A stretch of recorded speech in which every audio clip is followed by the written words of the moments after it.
Mondays with the Chief in the North on RGR Football. I am Seth Kaiser, or Minnesota Chiefs fan, or the Chief in the North. I am working my way through having as many names as humanly possible for myself, clearly. As we try to do every Monday here, we are going to talk about what is foremost on the hearts and minds of Chiefs fans this offseason. I haven't come up with a clear plan yet as to whether I want to do this every Monday, because obviously storylines are going to stay somewhat static. But it just depends on what I'm writing about that week and what I'm looking into. With the draft around the corner, we're going to have new prospects to look at. The Know Your Draft Crush series is returning very soon. I'm excited about it. It should be fun, although you monsters didn't vote on a tight end. So I don't get to do that position group, which is, excuse me, according to all the projections I'm seeing, basically a historic group. You're monsters. But the Chiefs may or may not draft a tight end. It's hard to say. They like Noah Gray. They like Jody Fortson. They have, obviously, Travis Kelce. So who's to say what they'll do? But in the meantime, I want to talk about the Chiefs wide receiver position. That's basically taking up all the discourse surrounding the Chiefs right now, because really it's kind of a self-fulfilling thing in terms of coverage and fan conversation. And you see this happen in the offseason. The thing that talking heads, I guess that is me right now, I'm not really a talking head. I don't know if there's not nearly enough clout for that. I am a pantomime of a talking head, a Muppet, if you will. But we tend to talk about the things that fans are talking about, which is just common sense. It makes sense to create content and discuss things that fans are interested in. And then that content can at times generate increased fan discussion on it, which can in turn increase the amount of content on it, which in turn, and et cetera, round and round we go. The wide receiver one this year isn't the wide receiver topic with the Chiefs isn't necessarily an exception to that rule. I think that's part of it. People are talking about it because people are talking about it, et cetera. But it is an interesting scenario, and it's one of the more fascinating things that I've seen, because it involves it just involves a lot of discourse. A lot of people are upset. The Chiefs wide receiver room is currently more bare bones than it was this time last year, and people were freaking out about the wide receiver position last year. And it's worth noting that when people say, well, you were freaking out about the wide receiver position last year, that turned out great, so therefore you shouldn't worry this year. That's true to an extent, except the two of the three most proven wide receivers from that roster, in Juju Smith-Schuster and Mecole Hardman, are now gone. The only proven consistent guy left is Marquez Valdes-Scantling, who I personally really like. I think he plays a valuable role in the offense. However, no one's really thought of him as the wide receiver one, or maybe even the ideal wide receiver two, depending on his role and what they're asking him to do. And so it is different than it was last year after they traded Hill, because they have fewer proven guys. And that's when you want to talk about Sky Moore, Kadarius Toney. There's conversations to be had there, but it's worth at least acknowledging that it's not the same as it was last year, but the personnel is different. And that's where I thought it might be valuable with today's Monday, with nothing else really breaking the news cycle. Hold on. Let's double check Twitter to make sure it's not. We're good. So one thing that I think is really valuable with these kinds of conversations, and I actually wrote about this with the DeAndre Hopkins trade on the Chief of the North newsletter, if you want to take a look, is there's value in understanding how someone else is thinking and why they're thinking that. I think we tend to, and I include myself in this, we tend to, when someone has an opinion that's different from ours, because we want to support our own position and our own opinion, we tend to create what, in critical thinking, logical fallacy world are called straw men. And that's arguments that are really easy to defeat, really dumb reasons for thinking things, essentially. And we tend to project those on people that disagree with us about football, in this case, or virtually anything in life. Well, you wouldn't believe that unless you believe X. And then we project that onto people.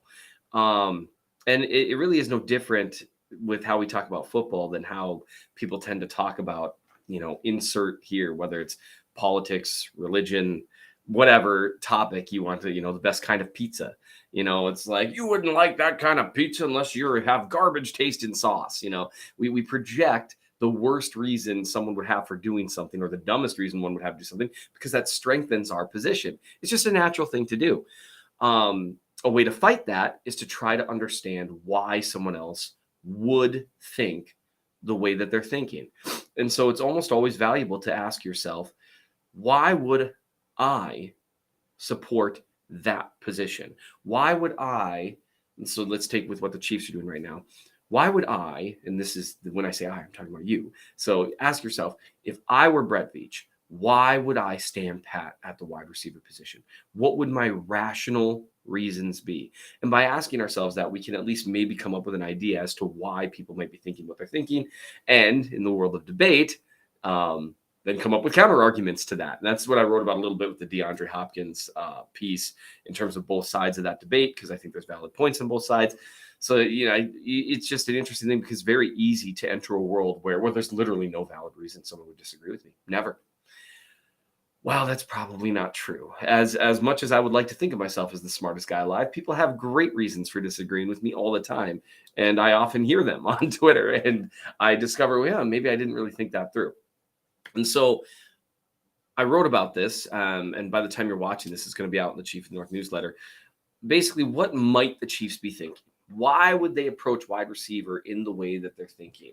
And what I came up with, and I'm just going to do a summary of this again. If you want to check out the Chief of the North newsletter, if you're not a subscriber, go to bit.ly/Seth Really Hates Money. Briscoe set that up. That's a way for you to subscribe for $12 a year forever. That locks in that price. But Seth, what about inflation? Yeah, I know. I didn't think that one through. So check it out. It should be up by the time you're watching this. But basically what I have found is there's really 4 reasons why the Chiefs might or would approach free agency with kind of a laissez-faire attitude when it comes to the wide receiver position.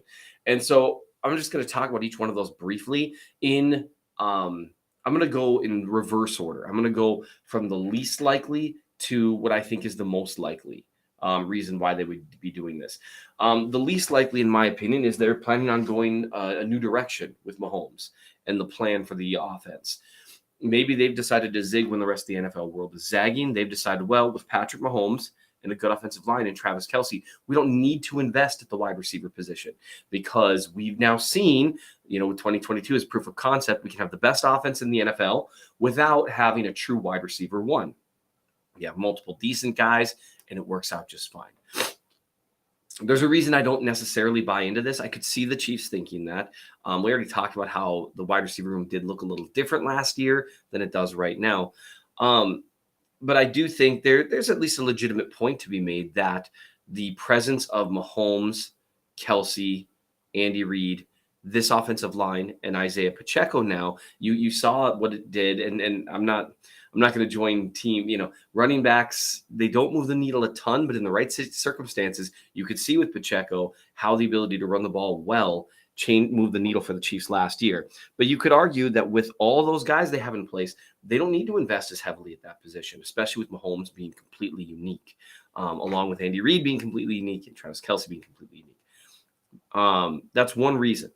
I think it's the least likely of all the reasons, primarily because they have still continued to invest in the receiver position. They did to an extent last year. They did draft Sky Moore in the second round. They did trade a third rounder for Kadarius Toney after previously trying to trade for him. They did sign Marquez Valdes-Scantling to a mid-level deal.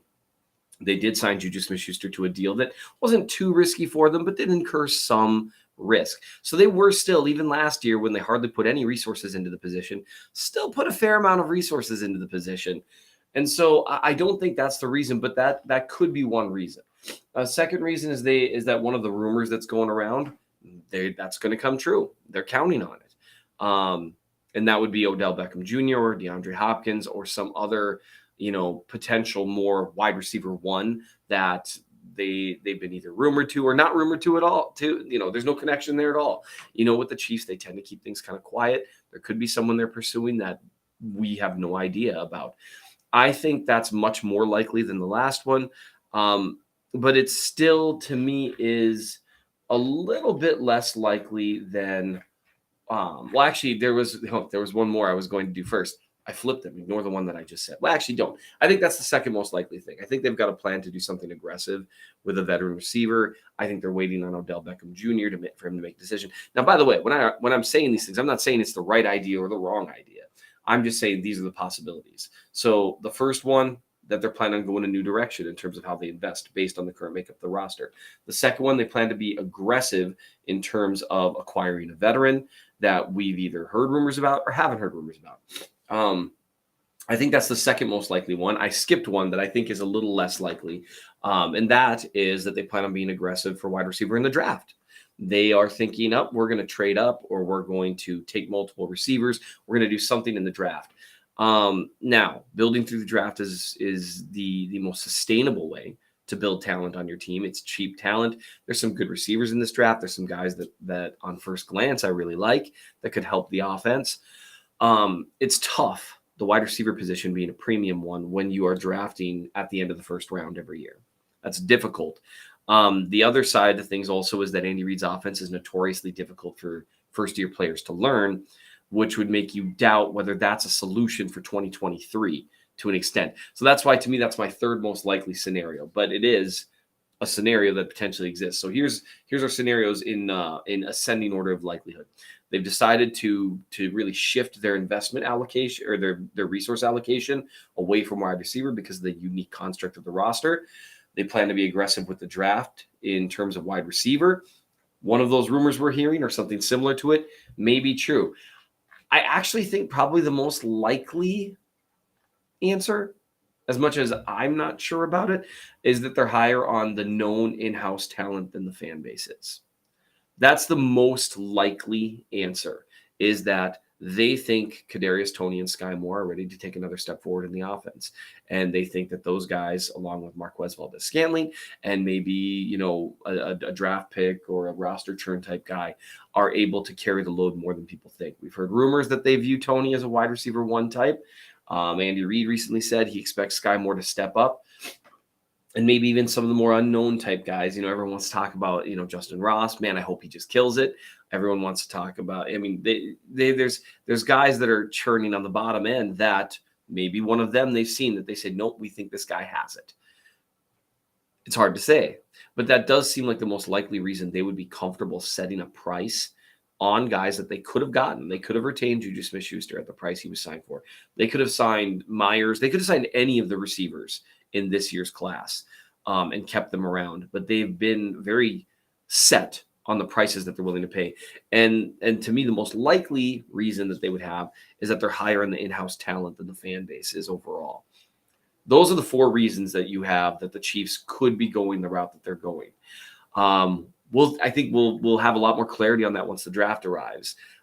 Maybe draft day they make a trade. Maybe draft day they draft 3 receivers. They maybe something crazy like that happens, or maybe they continue to stand pat, and it looks more and more likely that they're high on the in-house talent. The interesting thing is we won't really know whether it's I've got that least likely and most likely. The least likely being that they're just not going to allocate as many resources to the wide receiver position. The most likely being they're higher on the in-house talent. We're not going to really know which one it is until the season starts, if it was one of those two, because both would result in them standing pat. It's just the first one would maybe you'd see a little more productivity and it'd be clear on the field why they had that kind of faith. So that's what I think the Chiefs are thinking with regards to the wide receiver position. It's going to be interesting to see it unfold here. It's a position group I'm probably going to be looking at for the second year row in the draft. But no matter what they decide to do, guys, the defending Super Bowl champions with a chance at a repeat, come on. 2 Super Bowls in 4 years. Life is good. No matter what they do, the offense is going to be at the very least good, and it is going to be a good year to be a Chiefs fan. In the meantime, I'll be talking to you guys later this week when we do the mailbag. And thanks again for tuning in. Make sure to do all the YouTube, like, subscribe, all those things that you're supposed to do that hopefully to do to support Ryan and the gang here. And I'll see you guys Thursday.